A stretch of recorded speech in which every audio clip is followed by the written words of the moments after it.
मेरा एक शंका है कि हमारे अंदर जो ईगो और डर होता है उसको कैसे पहचानें और कैसे ख़त्म करें और अपनी शक्ति को कैसे बढ़ाएं। बहुत अच्छी बात है। हमारे अंदर ईगो और डर को कैसे पहचानें और उसे कैसे ख़त्म करें।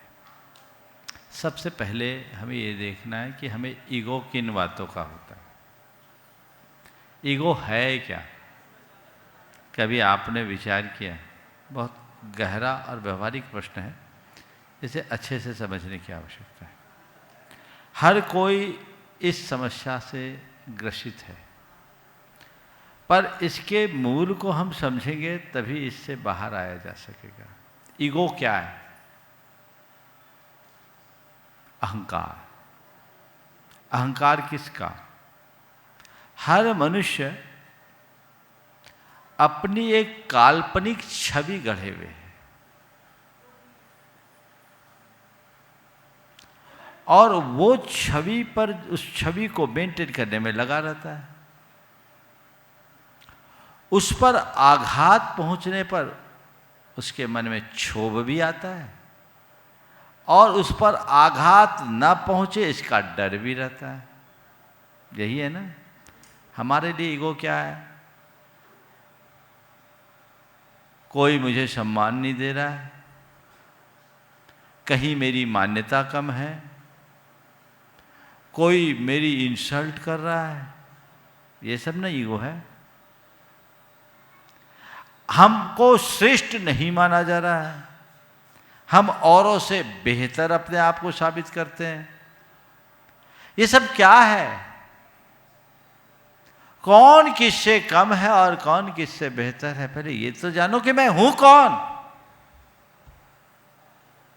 जब तक मैं ये नहीं जानूंगा कि आखिर मैं हूं कौन, तब तक इस समस्या से बचा नहीं जा सकता। मैं हूं, मैं संध्या भदौरा हूं, है ना, प्रदीप भदौरा की धर्म पत्नी हूं। मैं एक समाज की रेपुटेड पर्सनालिटी हूं।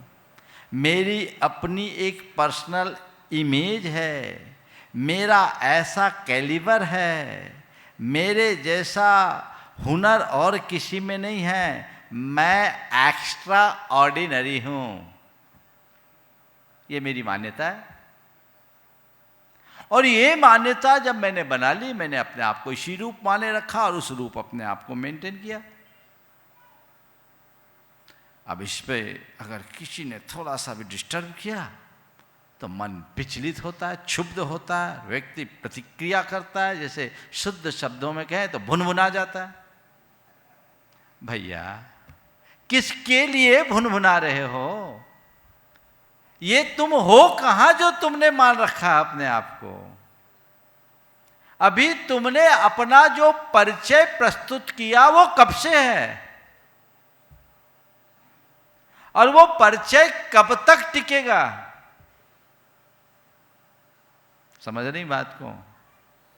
मैंने अपनी जो छवि घड़ी है वो नितांत काल्पनिक है और टेम्परेरी है, अस्थाई है, टिकाऊ नहीं है। मेरे जन्म के बाद इनमें से चीजें मेरे साथ जुड़ी और कुछ को मैंने बुद्धिपूर्वक जोड़ा और ये एक छवि गढ़ी।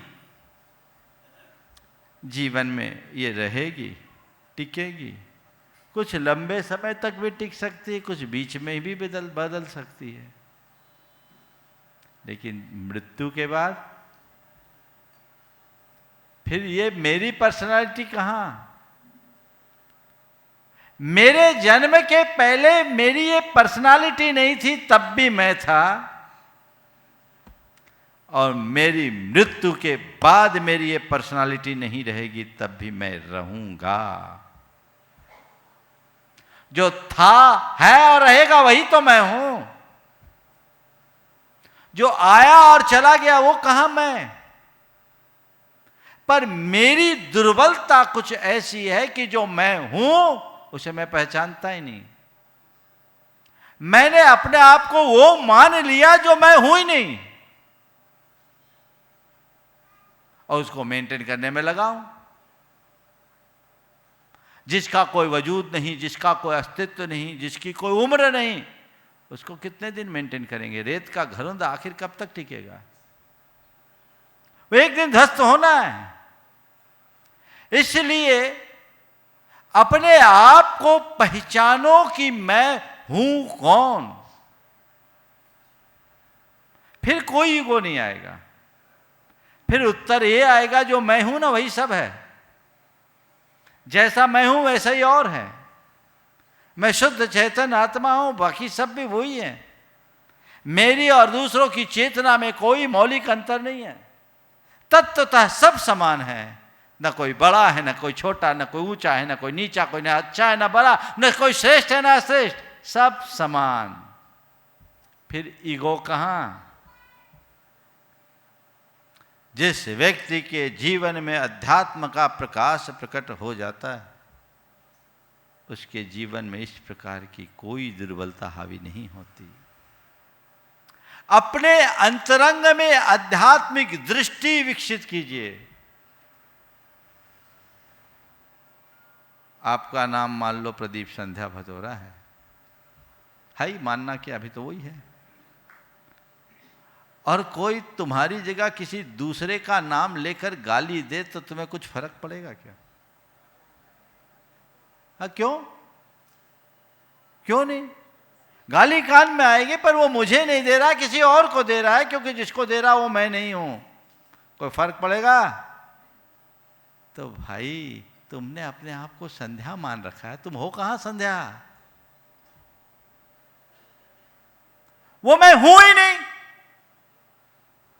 जब ऐसी समझ अंदर में विकसित होगी तब मन स्थिर होगा, और वही समझ विकसित होनी चाहिए। पर इसका घोर अभाव देखने में आता है। ज्यादातर धार्मिकों में आध्यात्मिक समझ का अभाव दिखता है, जिसके परिणाम स्वरूप वो धर्म तो करते पर धर्म का रस नहीं ले पाते। अंदर जो ट्रांसफॉर्मेशन होना चाहिए वो घटित होता नहीं दिखता।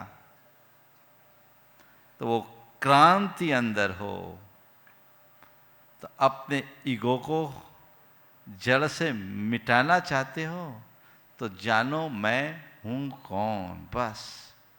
बाकी ये ऊपर का चूल्हा है, लोक व्यवहार का एक साधन है, और ये सब संयोग से जुड़े हैं। ये समझ अंतरंग में अगर गहरी बन जाए तो फिर ईगो का भी सवाल नहीं, फिर डर भी नहीं। डर भी किसका होता है? यही ना कि जो मैंने बनाया है वो मिटे नहीं। अरे जो तुम हो और जो तुम्हारा है उसे न बनाया जा सकता न मिटाया जा सकता। जो बना है वो तुम नहीं, वो तुम्हारा नहीं, और जो मिटता है वह भी तुम नहीं, वह तुम्हारा नहीं। ये श्रद्धान जिसके मन में होता है उसे कोई डर नहीं होता। वो एकदम निरहंकारी होता है, निर्द्वंद होता है, निर्भीक होता है और निश्चिंत होता है। वही हमारे जीवन का मूल मंत्र होना चाहिए।